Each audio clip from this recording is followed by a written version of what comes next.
저희는 지난 주일 남부 연합군의 공격을 받은 기브온 주민들이 여호수아와 이스라엘에게 도움을 요청하는 장면을 살펴보았습니다. 기브온 주민들이 사는 성은 큰 성이었고 또 그 안에 사는 자들은 용맹한 전사들이었습니다. 그런데도 그들은 아무런 능력이 없는 자들처럼 이스라엘의 도움을 요청했습니다. 이는 이스라엘과 함께 하시는 하나님을 기대한 것이라고 말씀드렸습니다. 기브온 주민들의 소식을 들은 이스라엘은 그들을 구하기 위해 밤새도록 달려갔습니다. 두려워하지 말고 그들을 도와주라고 하신 하나님의 음성을 들었기 때문입니다. 이는 잔꾀를 부려서 맺은 조약일지라도 하나님의 언약 안에 들어온 이상 하나님께서 책임지신다는 것을 보여주신 것입니다. 이제 오늘 본문은 전쟁에 패배하여 도망가는 남부 연합군의 왕들과 남은 병사들을 소탕하는 장면입니다. 먼저 오늘 본문 16절에서 19절 말씀을 제가 다시 한번 읽겠습니다. 그 5 왕들이 도망하여 막게다의 굴에 숨었더니 어떤 사람이 여호수아에게 고하여 이르되 막게다의 굴에 그 5 왕들이 숨은 것을 발견하였나이다 하니 여호수아가 이르되 굴 어귀에 큰 돌을 굴려막고 사람을 그 곁에 두어 그들을 지키게 하고 너희는 지체하지 말고 너희 대적의 뒤를 따라가 후군을 쳐서 그들이 자기들의 성읍에 들어가지 못하게 하라. 너희 하나님 여호와께서 그들을 너희 손에 넘겨주셨느니라 하고. 아멘. 자, 여호수아와 이스라엘의 군대는 막게다라는 이름을 가진 동굴에 아모리 성읍 5 왕들이 숨어있다는 첩보를 받고 그곳으로 달려갑니다. 이때 여호수아가 지혜를 발휘합니다. 왕들이 숨어있는 동굴 입구는 먼저 막아두고 나머지 아모리 군사들을 추적하여 진멸하라고 명령합니다. 이에 군사들이 나머지 아모리 군사들을 추격해서 공격합니다. 20절입니다. 여호수아와 이스라엘 자손이 그들을 크게 사륙하여 거의 멸하였고 그 남은 몇 사람은 견고한 성들로 들어간 고로. 아멘. 자, 여기 보니까 거의 멸하였고 라고 되어 있습니다. 거의 멸하였고. 기자가 남은 몇 사람이라고 표현하는 것으로 볼 때 정말 몇 사람 안 남았나봐요. 정말 얼마 남겨두지 아니하고 거의 다 진멸한 것 같습니다. 여러분, 거의 다 진멸했다는 표현을 바꿔서 말하면 무슨 뜻입니까? 다 진멸하지 않았다는 것입니다. 다 진멸하지 않은 결과가 무엇인지를 한번 확인해 보겠습니다. 사사기 1장 34절에서 35절 말씀입니다. 아모리 족속이 단자손을 산지로 몰아넣고 골짜기에 내려오기를 용납하지 아니하였으며 결심하고 헤레스 산과 아얄론과 사알림에 거주하였더니 요셉의 가문의 힘이 강성함에 아모리 족속이 마침내는 노역을 하였으며. 자, 이 장면을 보니까 거의 다 진멸해서 더 이상 힘을 발휘하지 못할 것이라고 생각했던 아모리 족속이 이스라엘의 12지파 중 하나인 단지파를 압박했다는 기사예요.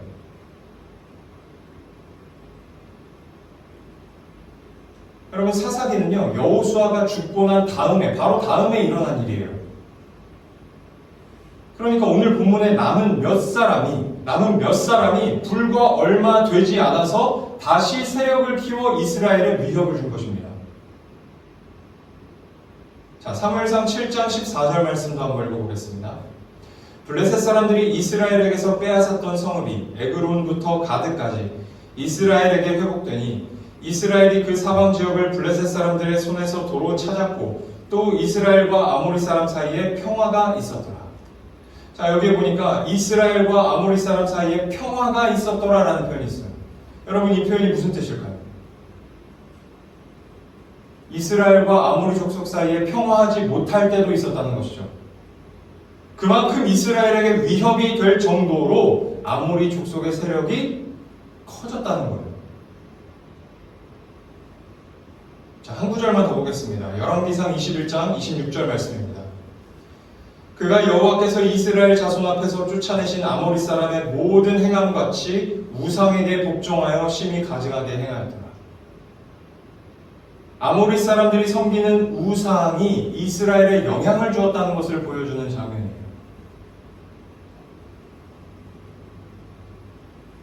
여러분, 여호수아와 이스라엘의 군대가 거의 다 진멸되어 도망가는 군사들을 보고 뭐라고 생각했을까요? 남은 몇 사람만 저렇게 막 도망을 가요. 그 뒤통수를 바라보면서 뭐라고 얘기했을까요? 저 정도쯤이야 라고 생각했을 거예요. 저 정도쯤이야 라는 생각으로 다 진멸하지 않은 것입니다. 자, 오늘 본문에는 아모리 족속에 대한 이야기가 기록되어 있죠. 그런데 다음 장 11장에 가면 이런 기록도 있습니다. 11장 22절입니다. 이스라엘 자손의 땅에는 아낙 사람들이 하나도 남지 아니하였고 가사와 가드와 아스도세만 남았더라. 여호수아서 11장을 끝으로 가나안 정복 전쟁이 이제 끝이 납니다. 그런데 하나님께서 주시겠다고 하신 이 가나안 땅 가운데 정복되지 못한 땅이 있는 거예요. 그 땅이 어디예요? 가사와 가드와 아스돗이에요. 여러분, 왜 여호수아와 이스라엘이 이 땅을 그냥 남겨두고 전쟁을 끝마쳤을까요? 마찬가지였을 거예요. 전쟁을 그냥 끝내도 될 만큼 위협적이지 않았기 때문에 그렇습니다. 그랬을 거예요. 거의 다 진멸해서 그 영향력이 크지 않다고 판단했기 때문에, 충분히 자신들이 제압할 수 있다고 판단했기 때문에 전쟁을 그냥 끝낸 거예요. 자, 이것에 대한 결과도 한번 봅시다. 먼저 사사기 16장 20절에서 21절 말씀입니다. 들릴라가 이르되 삼손이여 블레셋 사람이 당신에게 들이닥쳤느니라 하니 삼손이 잠을 깨며 이르기를 내가 전과 같이 나가서 몸을 떨치리라 하였으나 여호와께서 이미 자기를 떠나신 줄을 깨닫지 못하였더라. 블레셋 사람들이 그를 붙잡아 그의 눈을 빼고 끌고 가사에 내려가 놋줄로 매고 그에게 옥에서 맷돌을 돌리게 하였더라. 얼마 남지 않았던 가사 사람들이 이스라엘에서 가장 힘이 셌던 삼손의 머리를 밀고 눈알을 뽑았어요. 감옥에서 맷돌을 돌리게 했어요. 자, 이번에는 사무엘상 17장 4절입니다. 블레셋 사람들의 진영에서 싸움을 도두는 자가 왔는데 그의 이름은 골리앗이요 가드 사람이라. 얼마 남지 않았던 가드에서 누가 나타났어요? 골리앗이 나타났어요. 이스라엘을 벌벌벌 떨게 했던 골리앗이 나왔어요. 자, 마지막으로 사무엘하 21장 15절에서 20절 말씀입니다. 좀 길지만 제가 쭉 읽겠습니다. 블레셋 사람이 다시 이스라엘을 치거늘 다윗이 그의 부하들과 함께 내려가서 블레셋 사람과 싸우더니 다윗이 피곤함에 거인족의 아들 중에 무게가 300세겔 되는 놋창을 들고 세 칼을 찬 이스비브노비 다윗을 죽이려 하므로 스루야의 아들 아비새가 다윗을 도와 그 블레셋 사람을 쳐 죽이니 그때 다윗의 추종자들이 그에게 맹세하여 이르되 왕은 다시 우리와 함께 전쟁에 나가지 마옵소서 이스라엘의 등불이 꺼지지 말게 하옵소서 하니라. 그 후에 다시 블레셋 사람과 곱에서 전쟁할 때 후사 사람 십북에는 거인족의 아들 중에 삽을 쳐 죽였고 또다시 블레셋 사람과 곱에서 전쟁할 때 베들레헴 사람 야레오르김의 아들 엘하나는 가드 골리앗의 아우 라흐미를 죽였는데 그 자의 창자루는 배틀채 같았더라. 또 가드에서 전쟁할 때 그곳에 키가 큰 자 하나는 손가락과 발가락이 각기 6개씩 모두 24개가 있는데 그도 거인족의 소생이라. 무슨 장면입니까? 다윗과 그의 부하들이 끊임없이 블레셋과 전쟁하는 장면입니다. 끊임없이. 그 후에 또다시 계속 블레셋과 전쟁하는 거예요. 여러분, 가사, 가드, 아스돗은요 블레셋의 성읍들이에요.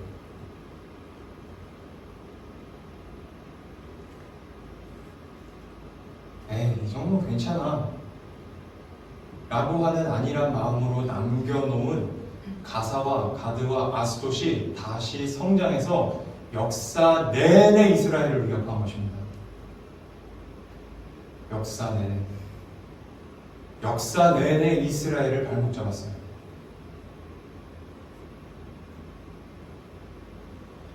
사랑하는 여러분, 오늘 본문을 통해 저희들에게 주시는 교훈이 무엇일까요? 두 가지를 나누고 말씀을 맺도록 하겠습니다. 첫 번째, 하나님께서 순종하라고 하신 것을 남겨놓지 말아야 한다는 것입니다. 하나님께서는 매일 매순간 우리에게 순종할 거리를 주십니다. 어떤 사람을 만나고 어떤 상황을 만나는 것에는 우리에게 순종을 요구하시는 하나님의 도전이 담겨 있습니다. 우리의 믿음이 부족해서 그것을 잘 캐치하지 못할 뿐이에요.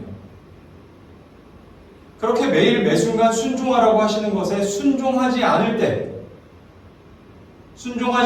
그것을 그냥 남겨둘 때, 순종거리를 남겨둘 때 반드시 그것이 우리에게 위협이 되어 돌아온다는 사실을 여러분 기억해야 합니다. 마치 거의 다 진멸한 아모리 족속이 이스라엘의 위협이 되었던 것처럼 말입니다. 자, 예를 한번 들어보겠습니다. 예수를 믿고 구원받기 전부터 거짓말을 잘 하는 사람이 있다고 한번 가정해 봅시다. 물론 모든 인간은 다 거짓말을 잘합니다. 그러나 이 사람은 입만 열면 거짓말하는 사람이에요. 자, 예수 믿고 구원받았다고 해서 거짓말하는 습관을 한 번에 다 털어버릴 수 있을까요? 예수 믿고 구원받았다는 감격 때문에 초신자 때는 털어버린 것처럼 보일 수 있습니다. 습관적으로 거짓말하며 살던 삶을 완전히 청산하고 이제는 새 삶을 얻은 것 같은 생각이 들 정도로 달라져 보일 수 있어요. 그래서 초신자 때 많이 교만하죠. 자기는 이렇게 열심히 신앙생활하는데 열심히 신앙생활하지 않는 한 10년차, 20년차를 보면서 너네는 신앙이 왜 그래? 교만을 떨어요. 우리는 다 알아요. 조금만 시간이 지나서 신앙생활이 익숙해지면 금방 다시 돌아옵니다. 금방 돌아와요. 자, 이런 사람에게는 하나님께서 무엇을 자주 끊임없이 매일 매순간 요구하실까요? 거짓말을 잘하는 사람에게 당연히 정직을 요구하시겠죠. 거짓은 사단 마귀의 본성입니다. 하나님의 자녀가 끊임없이 사단 마귀의 본성을 따라 거짓말을 하는데 그 거짓말을 하나님께서 그냥 놔두실까요? 그냥 놔두지 않으세요. 반드시 고치십니다. 그런데 그렇게 하나님께서 정직을 요구하시는데 사람을 만나게 하시면서 상황을 주시면서 정직을 요구하시는데 순종을 요구하시는데 어떤 이유가 됐든지 간에 그 요구에 순종하지 않으면 그 순종거리를 남겨두면 끊임없이 거짓말에 발목 잡혀 신앙이 성장하지 못해요. 거짓말이 아킬레스건이 돼요. 막 성장해야 될 때 거짓말 때문에 꼬꾸라지고 거짓말 때문에 꼬꾸라지고 마치 거의 다 진멸하여 남겨둔 아모리 족속이 가사와 가드와 아스돗이 이스라엘 역사 내내 위협이 되어 그들의 발목을 잡은 것처럼 말입니다.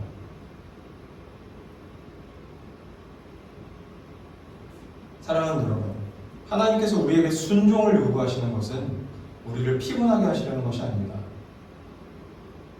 나는 하나님이고 너희는 인간에 불과해라는 무슨 주종관계, 상하 관계를 명확하게 하시기 위해 순종을 요구하시는 것이 아닙니다. 우리를 위해서 요구하시는 거예요.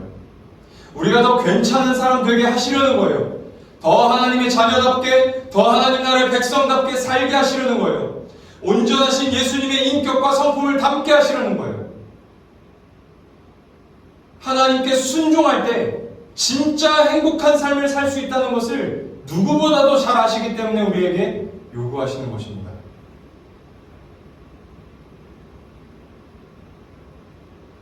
이러한 하나님의 목적과 계획을 이해하셔서 하나님께서 매일 매순간 요구하시는 순종거리가 무엇인지 먼저 잘 들으십시오. 내가 누군가를 만났는데 하나님이 오늘 이 사람을 통하여 나에게 어떤 순종거리를 주시나 들어보십시오. 내가 오늘 어떤 상황을 만났는데 이 상황을 통해서 하나님이 나에게 어떤 순종거리를 주시는지 들어보세요. 먼저 들으세요. 그리고 그것을 외면하거나 회피해서 남겨두지 마십시오. 순종하십시오.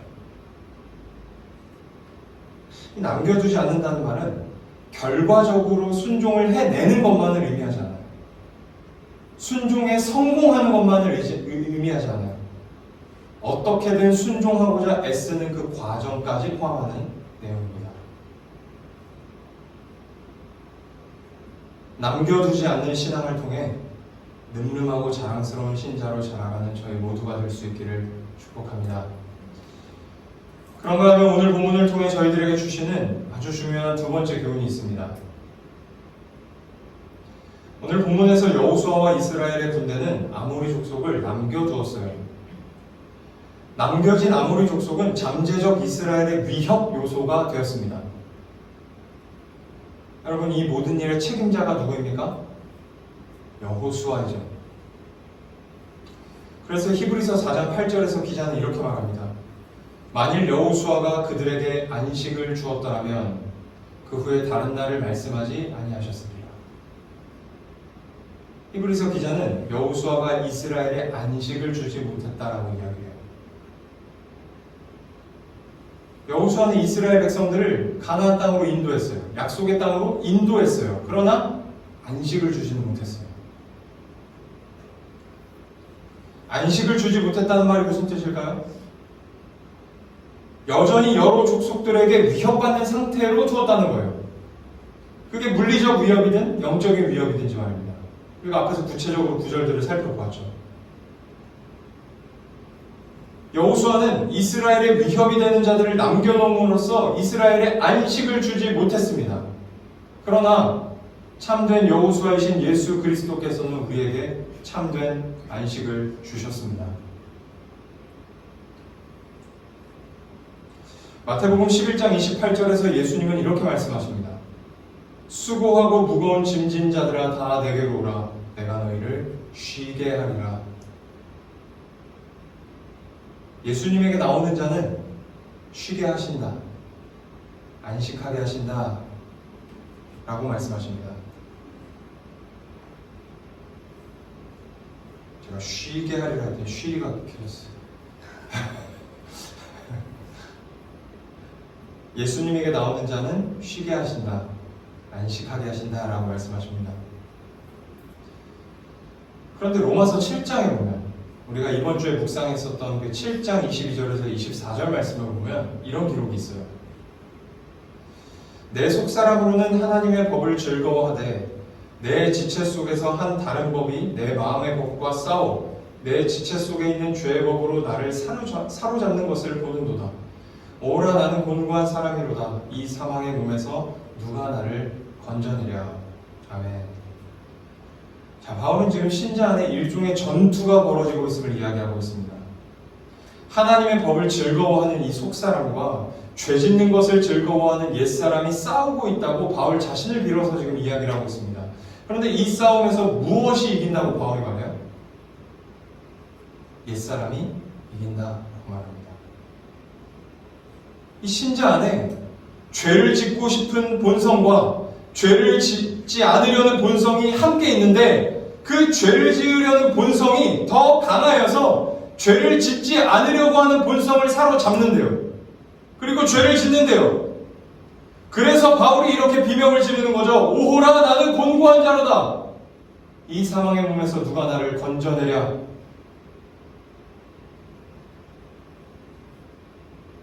예수 믿고 구원을 받았음에도 불구하고 여전히 우리 안에서 싸움이 벌어지고 있다면 여호수아처럼 예수님도 참된 안식을 주지 못하신 것이 아닌가? 라고 생각할 수 있습니다. 그럴까요? 그렇지 않습니다. 로마서 8장 1절에서 4절에 바울이 계속해서 이렇게 말합니다. 그러므로 이제 그리스도 예수 안에 있는 자에게는 결코 정죄함이 없나니 이는 그리스도 예수 안에 있는 생명의 성령의 법이 죄와 사망의 법에서 너를 해방하였음이라. 율법이 육신으로 말미암아 연약하여 할 수 없는 그것을 하나님은 하시나니 곧 죄로 말미암아 자기 아들을 죄 있는 육신의 모양으로 보내어 육신의 죄를 정하사 육신을 따르지 않고 그 영을 따라 행하는 우리에게 율법의 요구가 이루어지게 하려 하심이라. 아멘. 여전히 죄에 사로잡혀 있는 자신을 보면서 오호라 나는 곤고한 자로다 라고 비명을 질렀던 바울이 그러므로 이제 그리스도 예수 안에 있는 자에게는 결코 정죄함이 없다고 다시 한번 외쳐요. 이것은 승리의 외침이고 승리의 비명입니다. 내가 죄를 지어 패배한 것처럼 보일지라도 예수 안에 있는 자는 패배한 것이 아니라고 외치는 거예요. 율법은 우리에게 끊임없이 이렇게 해야 한다, 저렇게 해야 한다, 지켜야 한다, 살아야 한다를 요구합니다. 그런데 죄로 타락한 인간은 그 요구에 응할 수 없습니다. 응할 능력이 없습니다. 여러분, 응할 수 없다는 말이 무슨 뜻일까요? 율법이 요구하는 것에 우리가 죄인들이 응할 수 없다는 말이 무슨 뜻이에요? 율법을 주신 하나님께 불순종하는 죄를 지었다는 뜻인 동시에 그 불순종으로 말미암는 하나님의 심판을 받게 되었다는 거예요.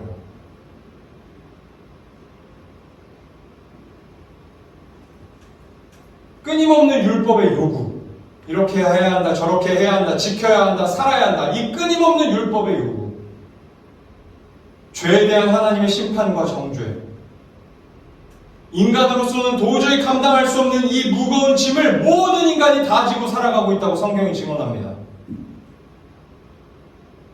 이 무거운 짐을 지고 살아가는 것이 노동이다. 안식하지 못하는 것이다 라고 이야기합니다.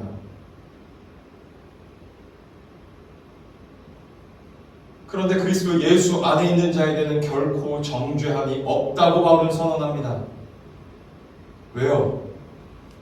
예수님께서 신자들을 대신하여 율법의 요구를 다 이루셨고 죄에 대한 심판까지도 대신 다 받으셨기 때문이라고 말합니다. 예수 그리스도 안에 있는 신자는 율법의 요구로부터 자유케 되었습니다. 왜냐하면 예수님께서 우리를 대신하여 율법의 요구를 다 이루셨기 때문입니다. 여러분, 제가 교회를 청소해야 되는데 누군가가 와서 다 청소를 해줬어요. 그러면 어떻게 될까요? 저는 청소를 안 해도 되는 거죠. 누가 해줬으니까. 감히 비교할 수 있는 비유가 아니지만 예수님께서 우리를 대신하여 율법의 요구를 다 이루셨다는 것은 이와 같은 거예요. 나를 대신해서 한 거예요. 율법을 다 이루셔서 얻으신 의, 율법을 다 이루셔서 얻으신 공로를 우리 신자들에게 주셨어요. 쉽게 말해서 신자는 예수 안에서 율법을 다 지킨 자가 되었다는 거예요. 그러면 이제 율법을 안 지켜도 되는 것이냐? 그렇지 않습니다. 마태복음 5장 17절에서 예수님이 이렇게 말씀하셨어요. 내가 율법이나 선지자를 폐하러 온 줄로 생각하지 말라. 폐하러 온 것이 아니오 완전하게 함이라. 율법을 폐하러 온 것이 아니라, 없애려고 온 것이 아니라 완전하게 하려고 오셨다. 방금 말씀드린 것처럼 신자는 예수 그리스도로 말미암아 율법을 다 지킨 자라고 법적으로 인정받았어요. 법적으로. 율법을 우리가 안 지켰는데 예수 그리스도께서 지키신 것을 나에게 주셨기 때문에 내가 지킨 것처럼 인정을 받았어요. 예수님 때문에 율법에 대한 자유가 주어진 것입니다. 여러분, 예수님께서 하신 일은요, 율법에 대하여 신자에게 자유를 주셔서 그 자유를 가지고 율법을 안 지키는 자리로 가게 하신 것이 아니라 율법에 대하여 신자에게 자유를 주심으로 실패를 두려워하지 않고 율법을 지킬 수 있는 길을 여신 거예요. 그걸 성경에서 자유라고 말하는 것입니다.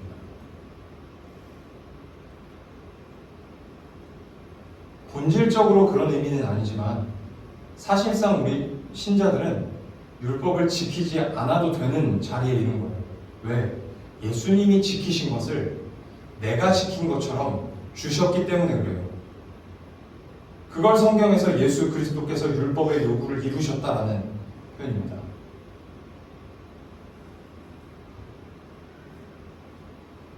예수님께서 율법을 완전하게 하셨다는 말은 이것을 말하는 것입니다. 다시 말씀드릴게요.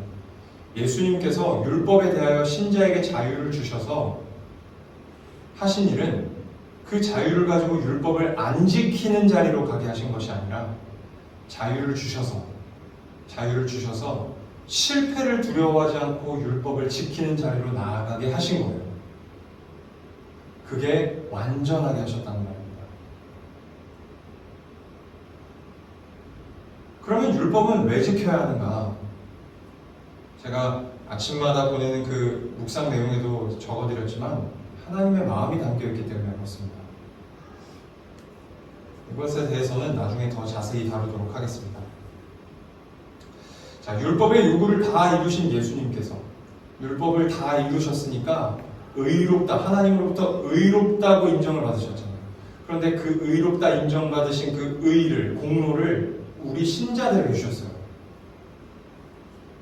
그리고 율법의 요구를 이루지 못함으로 신자들이 얻은 불의는, 너희들은 불의하다. 왜? 내 법을 지키지 않았으니까. 이 신자들이 얻은 불의는 예수님이 가져가셨어요. 예수님의 의가 우리에게 전가되고 우리의 불의가 예수님에게 전가되는 이 과정을 신학적 표현으로 이중전가라고 합니다. 예수님께서 율법을 다 지키셔서 이루셔서 얻어내신 그 의를 우리에게 주셨고 우리는 율법을 지키지 못함으로 얻은 그 불의를 예수님에게 전가되었어요. 이걸 이중전가라고 합니다. 신자들의 불의를 전가받은 예수님께서는 마치 율법을 지키지 않은 죄인처럼 십자가에서 죽으셨어요. 우리가 받았어야 할 심판을 예수님이 대신 받으신 것입니다. 율법을 지키지 않은 우리가 받았어야 할 그 하나님의 심판을 예수님이 가져가셔서 대신 받으신 거예요. 그래서 예수 그리스도 안에 있는 신자들은 더 이상 정죄받지 않은 것입니다. 정죄가 무엇입니까? 죄에 대한 책임을 묻는 거예요. 예수 그리스도 안에 있는 자에게는 결코 정죄함이 없습니다. 율법의 끊임없는 요구와 하나님의 심판이라는 그 무거운 짐을 예수 그리스도로 말미암아 예수 그리스도 때문에 내려놓게 된 자가 신자예요. 더 이상 신자는 그 무거운 짐을 지고 살아가지 않아요. 이것이 안식이에요. 성경이 말하는 안식이에요.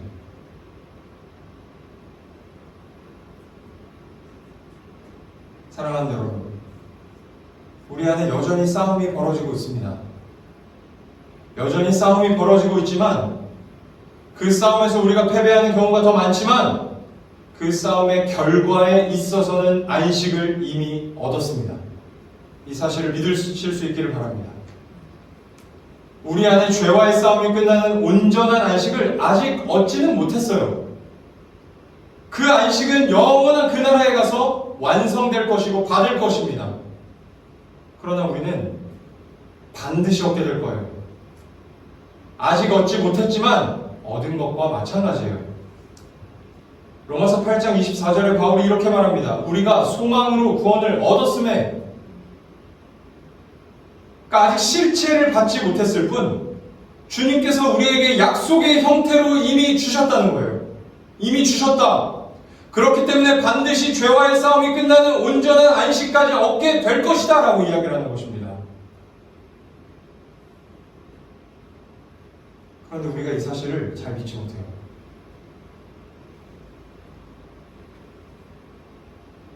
이번 주 목요일에 제가 저 카메라를 빌리려고 오늘 온라인 예배 영상이 엄청 좋아졌는데요.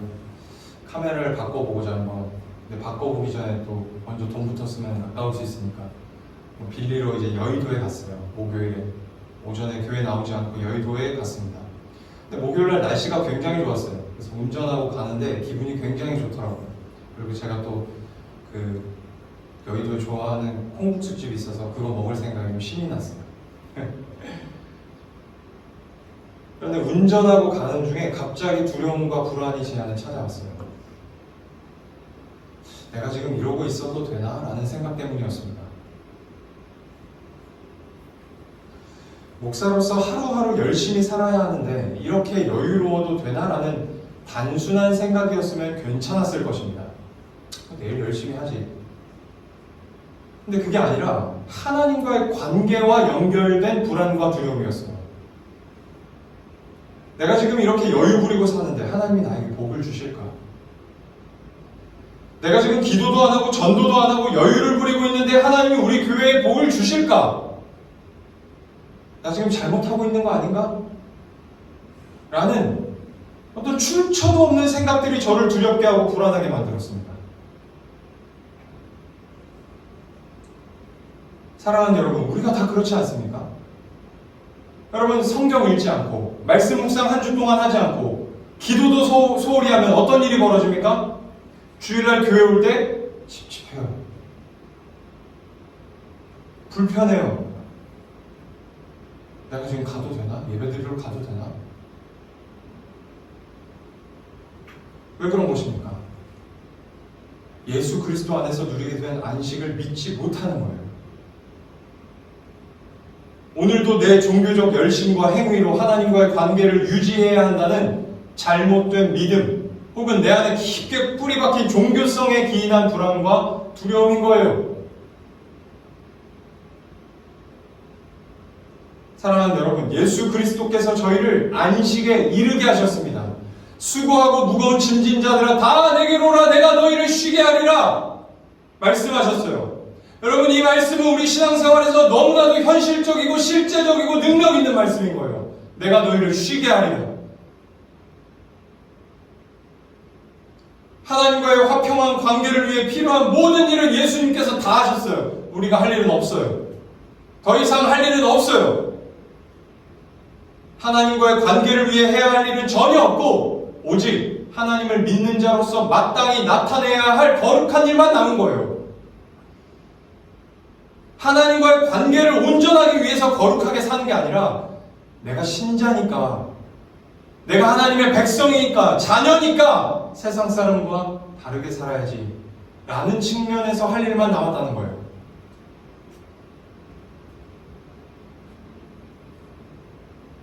하나님은 우리가 하는 일에 따라서 우리에게 가까이 오시고 멀어지고 하지 않으십니다. 주님은 언제나 우리와 함께 하십니다. 내 영적인 감각이 둔감하여서 하나님이 내 곁에 계시지 않는 것처럼 여겨질 때에도 하나님이 내 곁에 계세요.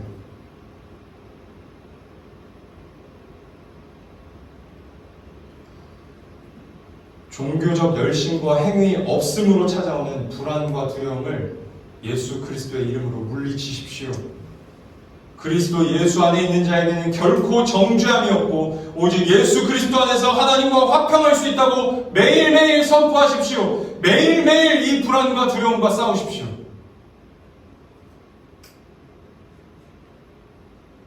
일을 아니할지라도 경건하지 아니한 자를 의롭다 하시는 이 예수 그리스도를 믿는 믿음 안에서 날마다 평안과 안식을 누리며 신앙생활하는 저희 모두가 될 수 있기를 주님의 이름으로 축복합니다. 기도하겠습니다.